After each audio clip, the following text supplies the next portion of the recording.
relates to our words, what we say in stress situations. This you know, my beloved brethren, but let everyone be quick to hear, slow to speak, and slow to anger, for the anger of man does not achieve the righteousness of God. Therefore, putting aside all filthiness and all that remains of wickedness, in humility receive the word implanted, which is able to save your souls. But prove yourselves doers of the word, and not merely hearers who delude themselves. For if anyone is a hearer of the word and not a doer, he is like a man who looks at his natural face in a mirror, for once he has looked at himself and gone away, he has immediately forgotten what kind of person he was. But one who looks intently at the perfect law, the law of liberty, and abides by it, not having become a forgetful hearer, but an effectual doer, this man shall be blessed in what he does. If anyone thinks himself to be religious, and yet does not bridle his tongue, but deceives his own heart, this man's religion is worthless. This is pure and undefiled religion in the sight of our God and Father, to visit orphans and widows in their distress, and to keep oneself unstained by the world. So it's a good thing to begin, Joël, with talking about the words that come out of our mouths in verses 19 and 20. Usually we quote this passage when we come to our annual meeting and our mid-year meeting, and it's kind of a James rules of order as opposed to Robert's rules of order in the Anglo-Saxon world. That those are the rules that you use to run a meeting. But these verses have more to do with stress times for the Jews who are being persecuted and are now in the Christian Jewish diaspora. So maybe you can talk to us a little bit about what you think are some areas where, under the stress of the moment, we need to apply verses 19 and 20, for example. Well, there are a number of things that we could say about stress these days. I've read a number of articles today and yesterday, and it's very striking to see that we observe an explosion of domestic and family violence due to the confinement. So there is the stress level has increased a lot. In one of the French regions, the Département Français in the south, the police reported that this violence has increased by 83%. Wow. When I saw that, I also checked in Luxembourg to see whether we observe a similar thing. And they were not able to give a figure, but obviously the police says that they observe a very similar thing. And one of the reasons for this increase is an excessive consumption of alcohol, they say. Mm-hmm. And it made me think that, many places in Luxembourg, many homes are not safe places. Not everybody can say home, sweet home. Mm-hmm. There are a number of people in Luxembourg and in even our rich countries who feel in danger in their own homes. And I read that this domestic violence that we observe these days, that we have observed in the past as well, has nothing to do with a certain social group. It seems to happen everywhere, among the rich, among the poor, among the healthy, among the sick, among the young, among the old. It's just something that happens all over.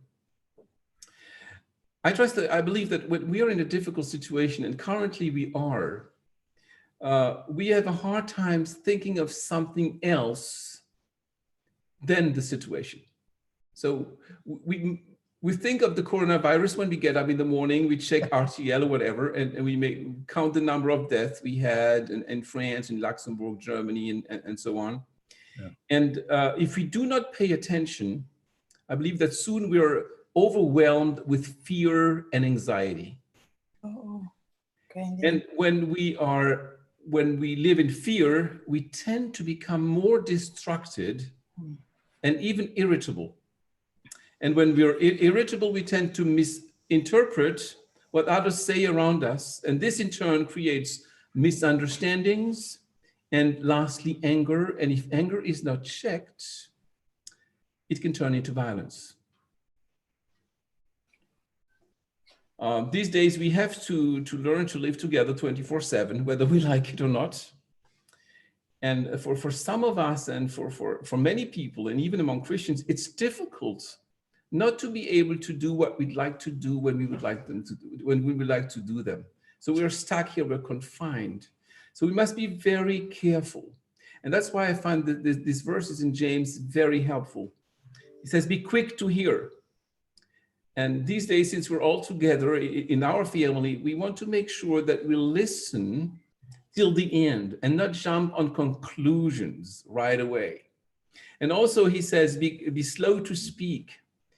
And I think these days we must be very careful to watch our words and try to say something that will be edifying, and rather avoid something that will bring an unnecessary discussion and dispute. And I believe that if we're quick to hear, slow to speak, we'll be slow to anger. Probably one of the things that provokes these responses all the way across the board in terms of social status, how much salary a person earns, or the educational level, has to do with the fact that we are now not as independent as we're used to be. And I compare our modern situation where everybody's kind of going in his own direction. The kids to school, mother stays at home or goes out to work, dad goes out to work, and we're all very spread out. Now we're cramped together, as you say, in one room. And when you were speaking, I thought about a little film evening that I participated in with my parents when I was there back in February. And they showed a kind of composite film of Little House on the Prairie, where this little American girl talks about how they moved from east of the Mississippi to west of the Mississippi to a place that was just completely empty. And all of them, I guess there were 5 members of the family, the father, the mother, and 3 little kids in a little log house. And I thought, when you were speaking, what it would be like for us to live cramped inside that little cramped area, and how easy it would be to just explode in frustration and anger. And I think that's probably what's happening in many families that are not accustomed really to being together, even though their house might be large. And that is a really good warning for all of us to weigh our words carefully. I was thinking too about the verses that follow about welcoming the, as it says, the word implanted, but to do the word. And it is certainly true. I can think back at many times in our experience in recent years that it is very easy, especially for pastors and for quote, quote, professional Christians, you know, who are quote, quote, paid to be spiritual like us, to master the theology and be able to spout it off without even thinking, you know, just push the theology button and it comes out. But when we're in a stress situation and then we have to apply, receive, welcome this word that's been implanted in us and do it, that's a whole different thing.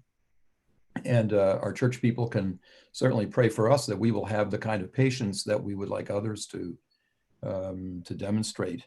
And one of the things that Kathy and I've tried to do over the years, and I find that it really helps, is to express thankfulness for little things. So when Kathy fills up the the basin with hot water in the morning so I can do a shave. I thank her for filling up the basin. And when she cooks a great meal, I thank her for that. And it's kind of almost a habit, but I try to make sure that I put some weight behind the words. And doing that deliberately, I think helps to tone down senses of impatience or frustration with things, even though I have to say this has not been as difficult a situation as so many people around the world have had to face. What else comes to mind for you, Joella, when you think about doing the word that's been implanted in us, let it grow up and bear some fruit? What are some of the areas where you think that we as a church need to flesh this out? First, I'd like to emphasize what you just said. It's true that our situation is not easy, but when we compare our confinement to so many places in the world, I don't think we can really complain here. We are able to go out for a walk. We have a beautiful place. Everything is clean. Natalie went to do the shopping this morning. Nothing was missing. We have breakfast, lunch, dinner. If we are hungry in between, we eat something. If we want a cup of tea before we go to bed, we have it all at our disposal. So we need to put our situation into perspective a little bit. I think many people have it much worse than we have it here in Luxembourg. Yeah. James says that we should humbly receive the word implanted in us.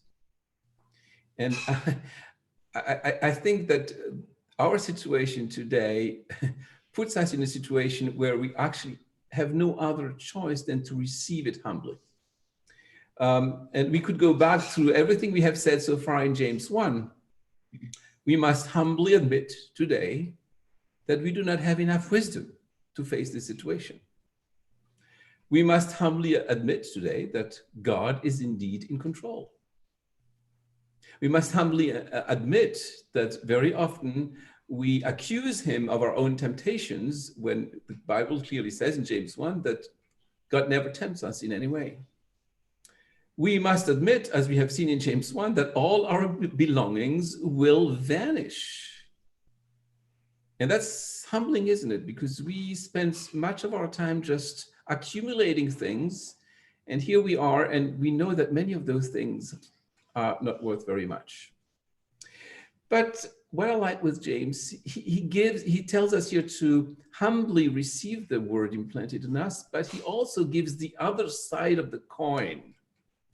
He says we must put aside all filthiness and wickedness, as if those two things work somehow together. One must be set aside to give room for the other. So we must set aside all filthiness and wickedness and spend more time in the word. And as we do this, honestly, Tim, you and I think all our listeners today must admit that there are things that we allow in our hearts that are filthy and wicked. And as we receive the word humbly in us, we must humble ourselves and realize this. And what the Lord asks us to do is to set those things aside. And what draw my attention here in this text is that we are asked to do that. No one can do this for us. We are the ones who make this decision. This is a thought I do not want to keep in my mind. This is the kind of things I do not want to do any longer. And as we have said, and we'll see later in James 5, if we're still here, we are placed in the church where we can be open with one another, live in the light, and confess our sins to one another so that we get rid of what needs to be get rid of.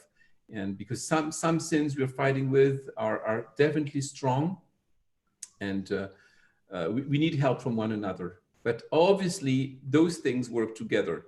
We want to get rid of sin and receive the word implanted. Mm-hmm.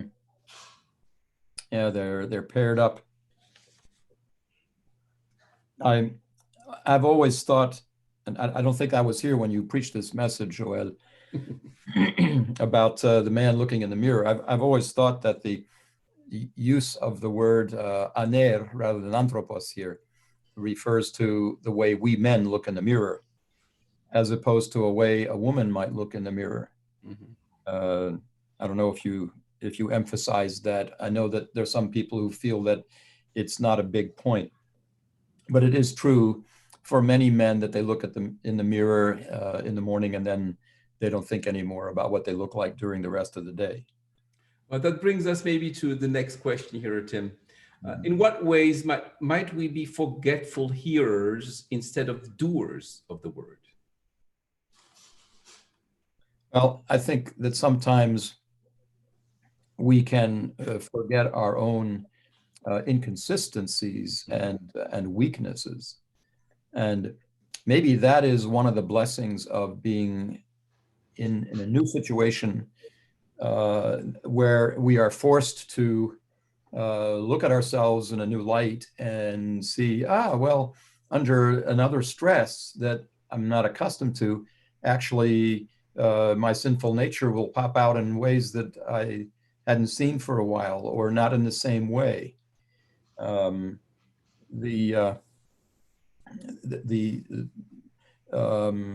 problem of being a forgetter of where what we are and where we've come from is something that all of us face. I face it. I was reared in a Christian home with Christian parents in a Christian environment, and have not had to face many of the stresses and temptations that many other people have had to, who have been saved later in life or come from a very rough background. But there is no difference between me and anybody else. And under the right circumstances, I'm able to go off the tracks just as much as anybody else. And I need to remember that. And so being in a stress situation helps to remind me of what I am, except for the grace of God. That's a very good thing. And I can thank God for putting the mirror, up to my soul, so that I can see that on a regular basis. How about you? When I was thinking of this, when he speaks about hearer and doer and hearer and not doing, I was reminded of this passage in Ezekiel 33:32 that says, God speaking to Ezekiel, "Behold, you are to them like a sensual song by one who has a beautiful voice and plays well on an instrument, for they hear your words, but they do not practice them." Yeah. And that reminded me of me. Sometimes someone would read a psalm to me, or even read it to myself, and I really like it. Or I listen to this very good sermon, and I think, wow, that was really good, but nothing happens. So our emotions are very often moved when we listen to the word, either to a sermon or even to a biblical text or to a good song that expresses the word of God. And our emotions are moved, but it doesn't go any further. And I think this is what he's referring to here. That's why the imagery of the mirror is so strong, because you look at the mirror and then you forget. And same can be true for the word. You listen to something that is beautiful, you can even say to yourself, wow, that was really good. And then walk away as if nothing had happened and nothing changes. We have to be very deliberate about these things. What do you find is the best way to be deliberate about taking action on something that you hear, that you say, that's true, that I need to do something about that? How do you become deliberate about moving to being a doer of the word? I would say you need to apply what you have learned right away. Mm-hmm. I remember you preaching about on Psalm 46 a couple of weeks ago, right? Mm-hmm. And you spoke about this invisible fortress. Mm-hmm. Can't remember exactly what you said, but when I was by myself later on, I just talked to the Lord and said, Lord, I know that you are a stronghold. Mm-hmm. And I want to remember those words. So that's a way just to apply, and it sticks with me later. Yeah. If I don't work on it or think through things, I will forget like everyone else. But when I hear something and I know that's for me, I'd rather apply it right away or pray about it right away and maybe share it with others. Mm-hmm. This might be a good way to for us in the coming Sundays on the YouTube live streams, during the music that concludes the service, for us to take a few moments, each of us in our own homes, and think about what action we need to take on the sermon, and actually in our own hearts talk to the Lord about those things, so that it becomes personalized more. I find that the same thing is true, because otherwise it can so easily just go right off over my head. But thinking through it deliberately and asking the Lord to seal it in my memory makes a big difference. I was thinking of one practical example when it comes to hearing the word and not doing it, that I've heard over and over again in my ministry, and you probably the same. It's a teaching about marriage. We're told not to be bound with an unbeliever. We all hear this. We all believe it. We think that's the truth. And yet, when the young man falls in love with this beautiful girl, he has heard, but his emotions, or it can be the other way around, of course. And that's an example that I've been confronted with all my ministry. People know, and we all know, yet when our emotions are deeply involved, and we have to make a choice for what the Lord says rather than what we feel, then it gets difficult. But here again, I believe James has the answer. He says the man who acts upon what he hears is blessed. And that's something I never want to forget. That's the one who is blessed, because he seems to say about the other one who forgets what he looks like, that he's a foolish. He is a fool. So you can either be foolish or you can be blessed. And I think that's something that we can remember. When we hear the word and do it, we are blessed. And that's what we want, don't we? Yeah. God will honor that step of faith, rather than saying, well, I'm an exception and God understands my situation, so I can afford to disobey him in these particular circumstances. We need to trust what he says and follow through on what he says.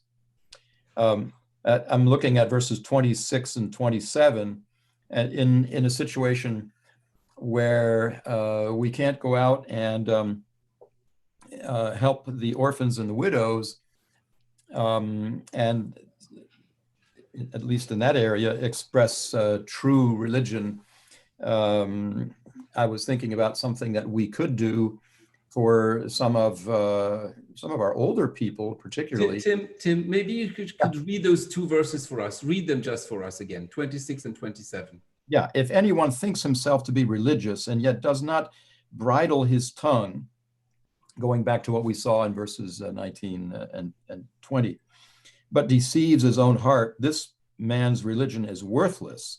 And then by contrast, verse 27, this is pure and undefiled religion in the sight of our God and Father, to visit orphans and widows in their distress and to keep oneself unstained by the world.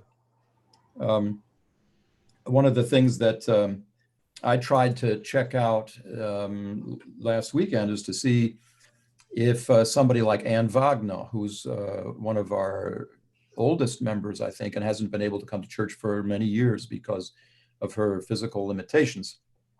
She's in a very small room in the Foyer Sainte-Elisabeth in Bettembourg, and she can go to meals, and that's it. She is stuck in her room.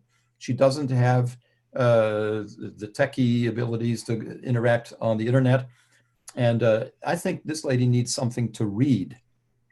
And maybe one of the things that we could do to help this lady would be to figure out a way in which we could get some good books, either donate some books that we think she's likely going to enjoy reading. She is a reader who likes to read something that's really pithy and has some meat to the bones and makes her think. She's still very much alert, and something that has spiritual content and biblical content. Even though we're a long ways away, we could put a book that we've read for great benefit into a little package and send it her way. And that would be a visitation of a widow. And maybe other things that we can do that you've thought of that I haven't.